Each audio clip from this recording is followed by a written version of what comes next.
नमस्ते दोस्तों, आप लोगों का स्वागत है मेरे YouTube channel Anjali Rao official पे। तो दोस्तों, आज मैं आपको एक रियल स्टोरी, हॉरर स्टोरी बताने जा रही हूँ जो कि मेरे खुद के अंकल के साथ हुई है, जो कि मेरे पापा के थर्ड नंबर के भाई है, उनके साथ ये स्टोरी हुई है और ये रियल है जो कि मैं आपसे आज बताने वाली हूँ। तो प्लीज मेरे वीडियो को एंड तक देखिएगा, बिल्कुल स्किप मत कीजिएगा। तो दोस्तों, मैं आपको बताती हूँ कि मेरे अंकल के साथ क्या हुआ था और उनको उनकी कितनी तबीयत खराब हुई। तो मैं करती हूँ स्टार्ट।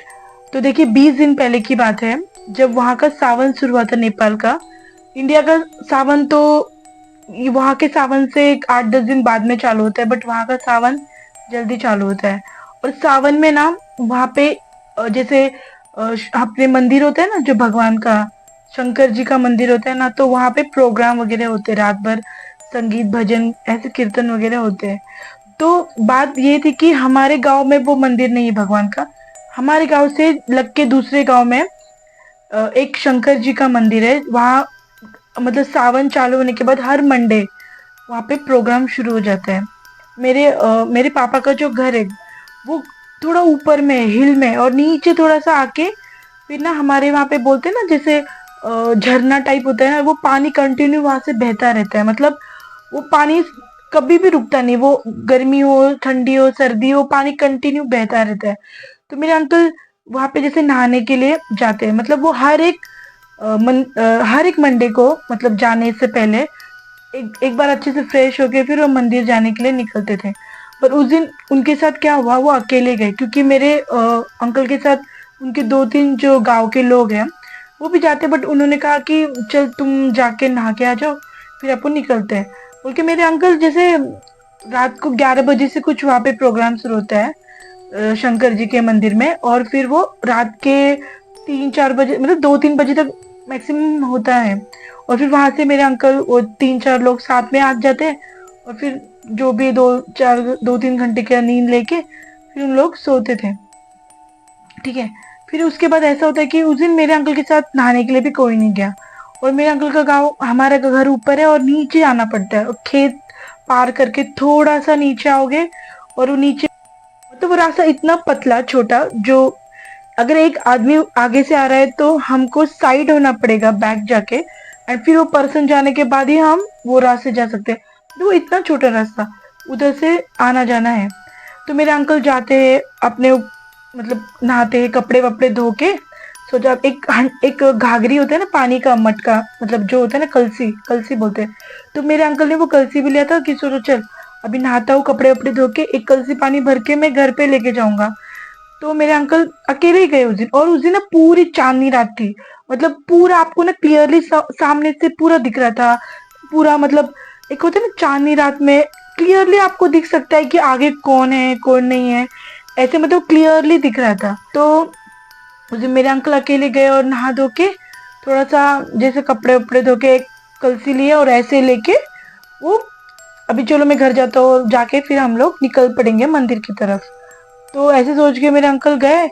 तो जैसे अंकल पूल से थोड़ा ऐसे एंटर ही हो रहे थे, उसी टाइम सामने एक, मतलब वो रास्ता एकदम जैसे छोटा सा रास्ता है, उधर से जाना है, और सामने एक जैसे औरत खड़ी है।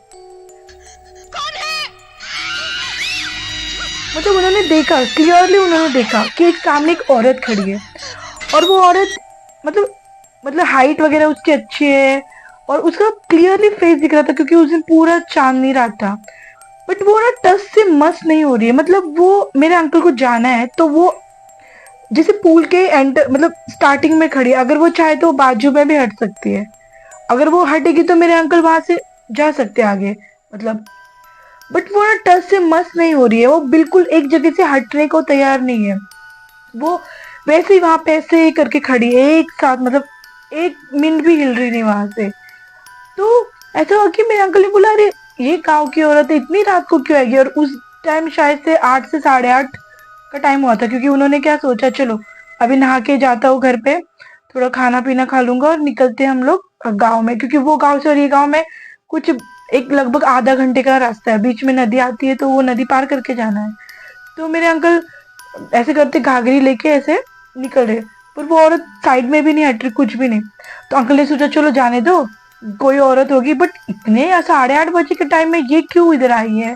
क्योंकि मोस्टली वहां पे औरतें रात को इतने तो नहीं आती है झरने के पास, और पानी पीने के लिए तो उन लोग पहले दिन में भर लेते हैं, तो इससे कोई ऐसा कोई प्रॉब्लम नहीं आता है। और अगर चलो किसी को इमरजेंसी पानी चाहिए भी, तो वो 2-3 लोग, जैसे 2-3 लेडीज है या बच्चे हैं, उनको लेके भी तो जाके पानी ले सकते हैं। ठीक है, तो मेरे अंकल वो उनके दिमाग में इतनी सब बातें नहीं आई कि कोने से उन्होंने ये सोचा कि कोई तो औरत है और वो उधर खड़ी है। तो मेरे अंकल ने क्या किया कि चलो जाने दो, वो नहीं हट रही तो मैं ही पीछे हट जाता हूँ, क्या पता उसे जाना हो तो वो चली जाएगी करके मेरे अंकल फिर से बैक होके साइड में आ गए। ठीक है, ऐसे साइड में आगे रुक गए। फिर वो औरत ने क्या किया, जैसे मेरे अंकल साइड में हटे तो वो उधर से धीरे से वो पुल के ऊपर से, छोटा सा पुल उसके ऊपर से निकल के, वो थोड़ा आगे में ना ऐसे केले के ऐसे 2-3 पेड़ थे, पेड़ की तरफ वो चली गई। पेड़ की तरफ तो मेरे अंकल ने बोला, अरे अगर ये औरत ही है गाँव की कोई, तो फिर ये पेड़ की तरफ क्यों गई, जो केले के बागान टाइप थे थोड़े थोड़े थोड़ा, तो वो क्यों गई बोल के फिर मेरे अंकल को मतलब क्यूरियोसिटी होती है कि अरे क्या हुआ है, क्यों, कौन है, क्यों इतनी रात को क्यों आई है। तो मेरे अंकल ने क्या किया, उसके पीछे पीछे घाघर उधर रखी पानी की, और मेरे अंकल उसके पीछे पीछे गए। पीछे पीछे गए तो इधर देख रहे उधर देख रहे, पूरा वो जो केले का जो 4-5 जो एकदम बाजू बाजू में से पेड़ वगैरह लगाए थे, वो इधर उधर देख रहे, बट वो औरत कहीं भी नहीं नजर आ रही उनको, कहीं भी नहीं। और उससे थोड़ा आगे जाके देख रहे तो वो औरत वो कहीं भी नजर नहीं आ रही उनको, मतलब वो एकदम से गायब हो गई है। मतलब वो ऑब्वियसली वो, अगर आपको पता है अगर कोई औरत होती तो गायब नहीं होती, तो वो थी तो चुड़ैल, मतलब किसी फीमेल की रूह थी, या मानो कुछ भी, चुड़ैल ही बोल बोल दो अभी, तो ऐसे ही थी होगी वो। बट उसने एक था कि मेरे अंकल को उस टाइम कुछ नहीं किया, मतलब उनको ऐसा कोई कुछ परेशान नहीं किया, या तो उनको कुछ भी ऐसा मतलब प्रॉब्लम क्रिएट नहीं किया। बट मेरे अंकल जब ऐसा देखते हैं कि वो कहाँ गई, पूरा छानबीन करते हैं तो वो कहीं दिखी नहीं, तब जाके मेरे अंकल को थोड़ा सा डर लगने लगा, अरे मतलब ये पक्का कोई औरत तो थी नहीं।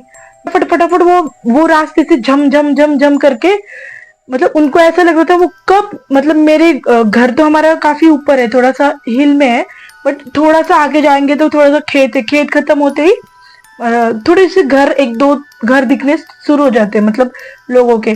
अंकल सोचे थे कब मैं ये रास्ता कट रहा है और मैं कब जाता हूँ, मतलब लोग दिखेंगे मुझे, घर दिखेंगे, ऐसे सोच के मेरे अंकल फटाफट फटाफट चलने लगे वहां से। और मेरे अंकल को रास्ते में तो पैर ऐसे लग रहे थे कि पैर भारी भारी होने लगे, मतलब उनको रास्ता पार ही नहीं हो रहा है उनका, मतलब एक उनके अंदर से एक डर सा हो गया, मैं उनको डर सा लगने लगा। और एक होता है ना, जब इंसान डर जाता है ना उस टाइम, तो वो रास्ता भी मुश्किल से काटता है, ऐसा है। कैसे कैसे करके उन्होंने वो आए, फटाफट फटाफट फटाफट आए, फटाफट आए। फिर उसके बाद जैसे वो घर में इंटर करते हैं, उसी वक्त उनको जैसे बोलते हैं ठंड लगना शुरू हो जाता है, और उनको मतलब बहुत ज्यादा, मतलब एक कांपने लगते हैं, वो बहुत ज्यादा कांपने लगे मेरे अंकल। और जैसे घर में ऐसे जैसे बैठे तो देखा तो उनको जैसे बुखार सा हो गया पूरा, इतना। माफ कीजिएगा, मेरे माइक का कुछ प्रॉब्लम हो गया, इसलिए मेरी वॉइस नहीं आ रही थी, मुझे वॉइस ओवर करना पड़ा। तो मैं इसके आगे कंटिन्यू करती हूँ। तो मेरे अंकल को जब बहुत बुखार सा होने लगा, वो कांपने लगे जोर जोर से, और काफ़ी प्रॉब्लम होने लगी, तो मेरी जो फैमिली थी, मेरी आंटी, उनके बच्चे वगैरह सब, तो उन्होंने वहाँ पे गांव का एक ओझा थे, जो धामी भी कहते हैं उनको, तो उनको बुलवाया, तो उन्होंने भी बताया कि हाँ इन्होंने कुछ ऐसे रूह को देखा है। फिर उनके तो धामी ने सब उनके ऊपर झाड़ फूक किया गया, उनको बहुत कुछ, मतलब गॉड का करते हैं ना हमारे गांव में, मुझे भी इतना पता नहीं है। तो मेरे आंटी लोग बोल रहे थे कि बहुत कुछ किया। फिर उसके बाद जाके मेरे अंकल का 10 से 15 दिन लगे उनको पूरा बुखार वगैरह उतरने के लिए। तो अब जाके मेरे अंकल ठीक हो गए हैं। अब वो बोल रहे थे कि मैं अभी उस तरफ कभी जाऊंगा भी नहीं रात का, क्योंकि रात को वहाँ पे बहुत रिस्की है। एक्चुअली नेपाल में हर जगह अगर आप देखोगे कि वहाँ पे जंगल एरिया है, तो आप बोल नहीं सकते कि कहाँ कौन से टाइम में क्या दिख जाए, ये हम कुछ बोल नहीं सकते, क्योंकि वहाँ के लोगों को ये दिखना ही है। मेरे नानी के साथ भी यही घटना हुई थी जब मेरी नानी की शादी हुई थी। मेरी मम्मी अक्सर कहती थी, हमें बचपन में स्टोरी बताया करती थी कि मेरी नानी के साथ भी बहुत मतलब आत्माओं का मतलब ऐसा हादसा हुआ है। बट ये मैं आपको नेक्स्ट वीडियो में कभी बताऊंगी। बट ये स्टोरी जो थी मेरे अंकल के साथ अभी रिसेंटली 20-25 दिन पहले की बात है। तो अभी मेरे अंकल अच्छे से मतलब ठीक हो गए मेरे अंकल। अब थोड़ा सा उनको अच्छा लगने लगा है। इसलिए हमको भी यहाँ पे बहुत टेंशन हुआ था कि उनके साथ ऐसा क्या हो गया। मेरे पापा को भी बहुत टेंशन था। अभी सब ठीक हो गया तो मुझे भी थोड़ा भी सुकून मिला। तो मैंने सोचा चलो आप लोग से मैं ये स्टोरी रियल जो भी घोस्ट स्टोरी है मेरे अंकल के साथ हुई आप लोग से शेयर कर दूँ, इसलिए मैंने ये स्टोरी बनवाई। वरना मेरा मन नहीं कर रहा था क्योंकि अभी मेरे अंकल को ठीक लग रहा है तो मुझे हिम्मत आई, वरना मैं ये स्टोरी नहीं बनवाती। तो आप बताना कि आपको ये कैसा लगा। अगर आपको अच्छा लगा होगा स्टोरी तो प्लीज़, स्टोरी तो नहीं है रियल ही है, बट अगर अगर आपको ये वीडियो अच्छा लगा होगा तो प्लीज़ मेरे वीडियो को लाइक और चैनल को सब्सक्राइब कर दीजिएगा। तो मिलती हूँ मैं अपने नेक्स्ट वीडियो में। तब तक के लिए आप लोग अपना ख्याल रखिए। Good bye.